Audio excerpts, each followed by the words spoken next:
Bismillahirrahmanirrahim. Assalamualaikum warahmatullahi wabarakatuh.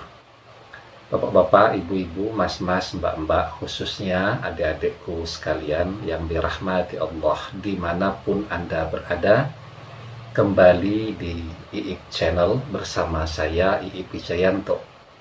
Kali ini tema kita adalah tanda di sosmed jika mantan menyesal telah memilih orang ketiga. Ya, jadi zaman kita ini kan hal yang paling penting adalah akun-akun media sosial yang dimiliki, sehingga orang tuh ya, ketika misal akun media sosialnya mendapatkan gangguan, itu bisa stres betulan, ya. Atau ketika misal postingan-postingan yang dia buat di media sosial sepi dari komentar, sepi dari yang like, sepi dari yang nge-share, itu bisa membuat orang menjadi kehilangan semangat hidupnya. Dan itulah realita yang kita temui di zaman sekarang ya. Sehingga memang orang apa saja selalu berbagi di media sosial. Beli sepatu baru, ya, rasanya belum afdol jika belum difoto dan belum diposting ke media sosial. Ya, beli makanan, ya, kebetulan tampilannya cantik dan mewah, itu makannya harus ditunda terlebih dahulu untuk kepentingan difoto dan diposting. Apalagi ketika dia menemukan seseorang ya yang tampilannya ini keren sekali dan dia bangga betul dengan pasangan yang baru dia temukan ini jika dibandingkan dengan pasangannya yang lama, ya, maka ya orang yang kemudian berpaling, ada sebagian ya yang mungkin merasa malu ya untuk memposting karena teman, sahabat, teman kerja dan seterusnya sudah terlanjur tahu dia sudah punya pasangan sebelumnya, sehingga kalau mau posting tentu malu dilakukan. Kok orang hobinya gonta-ganti pasangan? Itu kalau orang masih punya rasa malu. Tapi banyak juga yang betul-betul sudah mengalami krisis rasa malu, ya, gonta-ganti pasangan, biarpun teman kerja, teman sekolah, teman kuliah, tahu dia sudah punya pasangan sebelumnya, dapat pasangan baru dia posting. Nah, ya, dan ketika memposting, men-share foto-foto yang penuh dengan romantisme, kemesraan, dan seterusnya, itu betul-betul tidak memperhatikan etika, tidak memperhatikan perasaan orang yang dia khianati dan seterusnya. Ya, pokoknya seakan-akan dunia ini hanya milik berdua, menjadi pasangan of the year, ya, yang mengundang begitu banyak decak kagum, like, ya, dan seterusnya tadi. Nah, tetapi seperti yang banyak saya jelaskan di video-video saya ya, semakin sombong seseorang, semakin suka dia pamer, maka akan semakin cepat pula perpisahan itu terjadi. Anda boleh ngecek tuh ke akun-akun media sosial teman-teman atau saudara-saudara Anda. Coba dilihat ya, misal contoh nih yang menikah, dari pacaran saja sudah diposting terus ya. Biarpun itu diharamkan, tetap saja dilakukan. Kemudian foto prewedding. Para ulama secara umum tidak memperbolehkan kan. Wong belum ada ijab kabulnya, belum ada akad nikahnya, sudah foto jejer-jejer, sudah sentuh-sentuhan, senggol-senggolan. Apalagi kalau foto preweddingnya pakai pegang-pegangan, wah itu jelas diharamkan. Ya, sudah termasuk dalam keumuman keharaman yang dicantumkan di dalam surat Al-Isra ayat yang ke-32. Wala taqrabu zina innahu kana fahisatan wa sa'a sabila. Jadi foto dekat-dekatan, pegang-pegangan tangan itu sudah termasuk klasifikasi perbuatan takrab zina. Ya, jejer senggol-senggolan juga sudah termasuk. Dan yang diharamkan sejak takrobnya, sejak mendekatinya.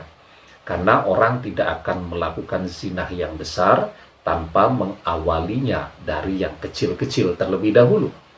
Ya, nah, jadi foto prewedding. Jadi kalau Anda mau foto prewedding, ya foto pas foto saja. Yang satu foto di rumahnya sendiri, yang lain foto di rumahnya sendiri, atau foto di studio foto sendiri-sendiri. Nah, nanti fotonya dijejer begitu ya. Tapi kalau berfoto di satu lokasi, belum ada ikatan ijab kabulnya, maka foto-foto yang seperti ini termasuk ke dalam perbuatan yang diharamkan. Jadi foto prewedding itu sebenarnya juga termasuk klasifikasi perbuatan yang diharamkan. Tapi tetap saja dilakukan. Wah, ditampilkan di akun Facebook, di Twitter ya. Kemudian di apalagi websitenya ya, foto prewedding. Kemudian foto pernikahan ya. Setelah itu foto bulan madu dan seterusnya. Anda boleh perhatikan dan boleh cek sendiri berapa lama pernikahan yang bertahan. Biasanya paling lama 3-4 tahun. Setelah anak pertama lahir, bentuk fisik istri misal berubah begitu kan, mulailah sang suami melirik ke anak-anak gadis yang lain. Ya, jadi semakin sombong orang, ya semakin suka dia pamer kemesraan, romantisme. Bahkan saya lihat ya, ketika sedang hamil pun perut buncit itu dipamerkan. Ya, padahal ketika perut sedang hamil itu ya, jadi membuncit begitu. Otomatis kan pakaiannya menjadi membentuk bentuk tubuhnya juga. Dan itu juga termasuk ke dalam keumuman yang diharamkan. Ya, jadi memakai pakaian dengan bentuk tubuh yang membentuk tubuhnya. Ya. Nah, jadi kalau wanita hamil ya hamil saja, tidak usah dipamer-pamerkan perutnya seperti itu ya. Nah, semakin pamer maka semakin cepat pula bubarnya pernikahan tadi. Nah, maka ya tanda-tanda di sosial media ini bisa kita amati ya. Yang pertama nih, ketika yang bersangkutan mulai merasa menyesal dengan opsi atau pilihan yang dia ambil terhadap orang ketiga ya, yang merebutnya dari Anda tadi. Jadi tandanya yang pertama apa? Yang pertama tanda dia menyesal, biasanya postingan-postingan tadi akan mulai turun. Kalau sehari dia misal bisa posting 15 kali, ya foto di sana, foto di sini, foto kemarin, foto di mana-mana. Ya, sekarang postingannya tidak ada. Ya, berganti dengan postingan yang tidak berhubungan dengan kemesraan mereka, atau malah tidak posting apapun ya. Kemudian yang kedua, Anda bisa lihat bahwa postingan terdahulu yang menggambarkan kemesraan mereka itu pelan-pelan dihapus. Jadi sudah tidak bisa ditemukan lagi di akun media sosialnya. Paling kalaupun tidak dihapus biasanya di private. Karena orang mulai merasakan rasa malu karena telah gagal memilih, padahal sudah terlanjur sombong duluan kan. Nah, kemudian ya, yang ketiga nih, pada akhirnya ya, yang bersangkutan juga akan mengutarakan atau menyampaikan bahwa mereka sudah tidak bersama-sama lagi. Nah, biasanya diawali dengan postingan-postingan yang melo-melo tuh, yang sedih-sedih terlebih dahulu ya, yang mulai mencari-cari kesalahan dan seterusnya. dan pada akhirnya akan ditutup atau ada closing statement bahwa mereka sudah tidak bareng lagi pada saat ini, ya. Nah, itulah kenapa ya kita ini sebagai manusia diperintahkan tidak boleh untuk sombong-sombongan seperti itu, ya. Jadi orang itu yang tawadhu saja, karena semakin sombong semakin terbuka juga peluang orang untuk mendaraskan doa-doa yang negatif terhadap diri yang bersangkutan. Karena tidak ada satu orang pun kan manusia di zaman apapun yang suka melihat perilaku orang yang sombong. Nah, sekarang bagaimana kuncinya? Kalau Anda berharap dia kembali kepada Anda, ya, maka kunci untuk memperbaiki sebuah hubungan yang sudah terlanjur berantakan, ya, tetap adalah bersabar dan memaafkan. Ini dua kunci penting, ya. Maka Allah Subhanahu wa taala berfirman, wala man sabara wa ghafara inna dzalika lamin azmil umur.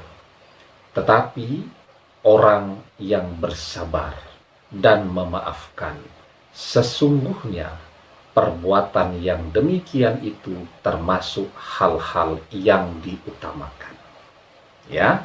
Nah, karena itu kalau Anda tetap mau menunggu dan berharap dia kembali kepada Anda, tentu kunci yang dua ini harus Anda pegang selalu, yakni bersabar dan siap untuk memaafkan kesalahan yang bersangkutan pernah berpaling dari Anda. Demikian, semoga bermanfaat. Wallahu a'lam bissawab, billahi taufiq wal hidayah. Assalamualaikum warahmatullahi wabarakatuh.